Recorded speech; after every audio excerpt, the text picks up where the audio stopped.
When I was a child, back in the 60s, I was riding with my Uncle Bob, and we were near the Snyder Creek, and we saw some sage-grouse.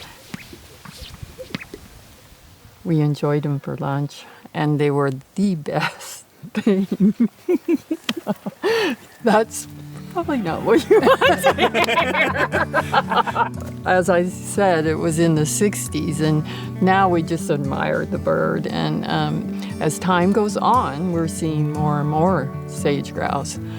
Well, when I was young doing this, we'd never see them. Now, I don't know a day goes by that we don't see them while we're moving cattle.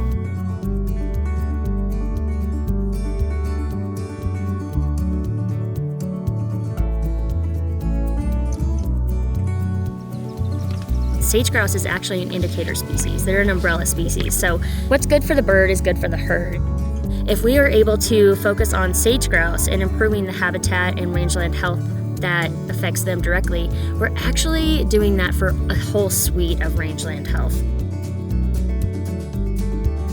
So we're doing beneficial restoration of the sage-grouse while benefiting our business.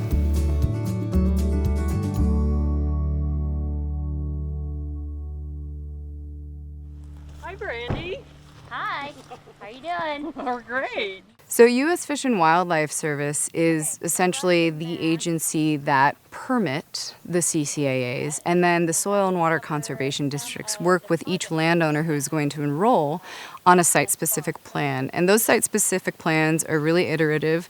They're not a one-size-fits-all approach, and the soil and water conservation districts work with the landowner to find places for ecological uplift as well as things that help benefit the landowner.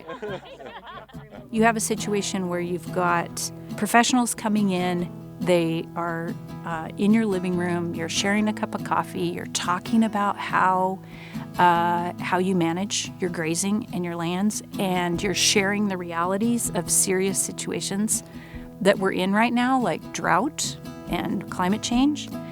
We are creating relationships that lift everything, not just grouse habitat. We started with juniper thinning. To support a juniper, it takes several hundred gallons a day, and once you remove that from the landscape, it can stay in the ground and recharge your springs. We now have access to water that we wouldn't, good clean water, and that has helped with not only our grazing, but the overall health of wildlife, the sage-grouse included. We have data out there from collared sage-grouse where we, follow the sage-grouse around when the juniper was still there. And then we come in, we treat the site, remove the juniper, and, chase sage-grouse again. And just so happens that now they're moving into those sites. And so we will reference a lot of that data to show that juniper removal or treating annual grasses or spring developments is actually a really beneficial project for sage-grouse.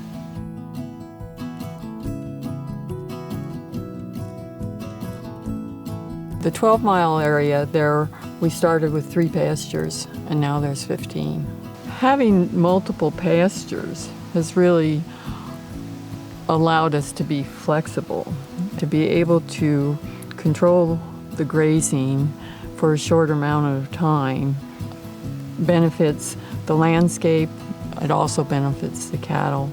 We've actually constructed a lot of fencing throughout their pastures so that we can avoid the seasonal life cycle of sage-grouse. So if they are on the lekking sites, then we're farther from the lekking sites. If they're in the nesting, we're farther from the nesting sites. Wildlife don't abide by any boundaries, whether those are transcontinental or between federal and privately managed lands. And so having these large tracts of contiguous landscape are really important for sage-grouse and for other species. And so if everyone is communicating about the things that are happening on the landscape, then you essentially are amplifying the things that are happening on the landscape in a good way. I mean, if you look at a map of this country, it's so checkerboarded. And so if you don't do stuff with them, I mean, it's just kind of a waste of time and wastes a lot of money. If you can get everybody on board, then you don't have to get nitpicky with the lines and stuff. So that's saved quite a bit of time and money. A lot, through the time. and that collaboration with our public land managers like BLM has been fantastic. And you can actually combine resources and end up doing a lot bigger project at the landscape scale that, makes more sense for sage-grouse. I am just feeling really grateful to get a chance to talk about the CCAA program and what it means for the rural communities on the east side of Oregon. This is just a gift to both the land and the people that live in this region. We want to be able to do these things, and without the programs like CCAA, we wouldn't be able to do them. We're just grateful to be a part of it and have the opportunity to work with Brandy and the other partners, BLM, Forest Service, NRCS, and everybody has the same goal, and you need everybody. We need our state partners to come right in with our landowner community, and we need to all understand that we are serving the greater good of Oregon. We have over 18 million acres of important sage-steppe, sage-grouse habitat on the east side of Oregon, and we've already enrolled over 500,000 acres worth of private family ranches. And there's actually another 1 million acres worth of families wanting to do good things for sage-grouse and all the sage-steppe habitat. So we should get to work on that.